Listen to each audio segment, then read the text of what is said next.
আজিৰ ভিডিঅ'ত আলোচনা কৰিম অসম আৰু ভাৰতৰ কেইখনমান বন্যপ্ৰাণী সংৰক্ষণ আইনৰ বিষয়ে যিকেইটা প্ৰতিটো প্ৰতিযোগিতামূলক পৰীক্ষাতে অহা দেখা যায়।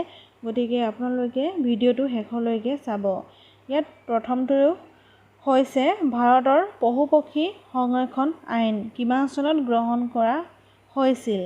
1912 চনত। অতি ইম্পৰ্টেণ্ট, পশুপক্ষী সংৰক্ষণ আইন 1912 চনত গ্ৰহণ কৰা হয়।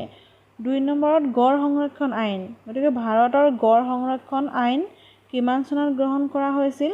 1932 চনত। গতিকে 1932 চনত গড় সংৰক্ষণ আইন ভাৰতত গ্ৰহণ কৰা হৈছিল। ইয়াৰ পিছত আছে 3 নম্বৰত হাতী সংৰক্ষণ আইন। মই অতি ইম্পৰ্টেণ্ট আইনৰ বিষয়েহে ইয়াত আলোচনা কৰিম। হাতী সংৰক্ষণ আইন এইটো গ্ৰহণ কৰা হৈছিল 1932 চনত। গতিকে 1932 চনত হাতী সংৰক্ষণ আইন। ইয়াত আমি পাইছিলোঁ গড় সংৰক্ষণ আইন আৰু হাতী সংৰক্ষণ আইন চন একেটাই 1932 1932। তাৰপিছত 4 নম্বৰটো বন্যপ্ৰাণী সংৰক্ষণ আইন কিমান চনত গ্ৰহণ কৰা হৈছিল ভাৰতত? 1972। গতিকে বন্যপ্ৰাণী সংৰক্ষণ আইন ভাৰতত গ্ৰহণ কৰা হৈছিল 1972। আপোনালোকৰ মনত ৰখাৰ সুবিধাৰ্থে মই ইয়াত অতি ইম্পৰ্টেণ্ট আইনৰ বিষয়েহে আলোচনা কৰিছোঁ যিকেইটা প্ৰতিটো প্ৰতিযোগিতামূলক পৰীক্ষাতে আহি থকা দেখা যায়। গতিকে ইয়াত 1972 চনত ভাৰত চৰকাৰে বন্যপ্ৰাণী সুৰক্ষা আইনখন গ্ৰহণ কৰে আৰু ইতিমধ্যে 2001 চনলৈকে আইনখন কেইবাবাৰো সংশোধন কৰা হৈছে। গতিকে 1972 চনত ভাৰত চৰকাৰে বন্যপ্ৰাণী সুৰক্ষা আইনখন গ্ৰহণ কৰে আৰু 2001 চনলৈকে আইনখন কেইবাবাৰো সংশোধন কৰা হৈছে। এই আইনখন মুঠতে 10টা অধ্যায় আছে আৰু 66টা অনুচ্ছেদ আছে। এইটো অতি ইম্পৰ্টেণ্ট। ইয়াত 10টা অধ্যায় আছে আৰু 66টা অনুচ্ছেদ আছে। তাৰপিছত অসমৰ কেইখনমান বন্যপ্ৰাণী সংৰক্ষণ আইন। আমি আগৰকেইটা আলোচনা কৰিলোঁ ভাৰতৰ, এইটো হৈছে অসমৰ। ইয়াৰ প্ৰথমটো হৈছে হাতী সংৰক্ষণ আইন। এইটো হৈছে 1879 চনত 1879 চনত হাতী সংৰক্ষণ আইন অসমত গ্ৰহণ কৰা হয়। 2 নম্বৰ দিয়া আছে অসমৰ বন সংৰক্ষণ আইন।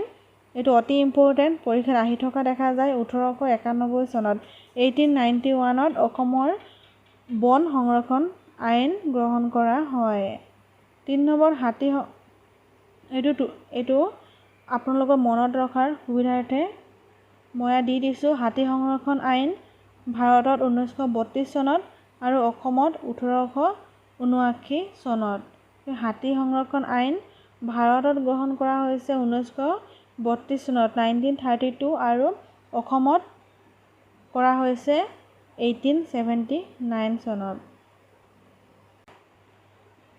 তাৰপিছত বন্যপ্ৰাণী সংৰক্ষণ আইন ভাৰতত 1972।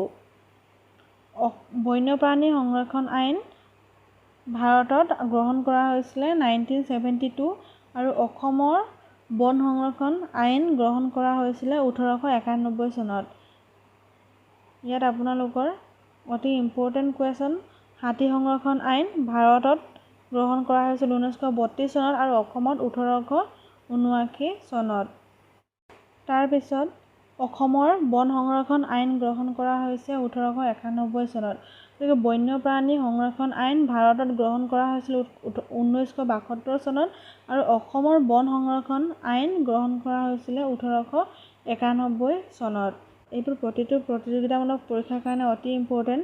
এনেধৰণৰ ভিডিঅ'সমূহ পাবৰ কাৰণে চেনেলটো ছাবস্ক্ৰাইব কৰি ওচৰতে থকা বেল বাটনটো ক্লিক কৰি অল কৰি ৰাখিব।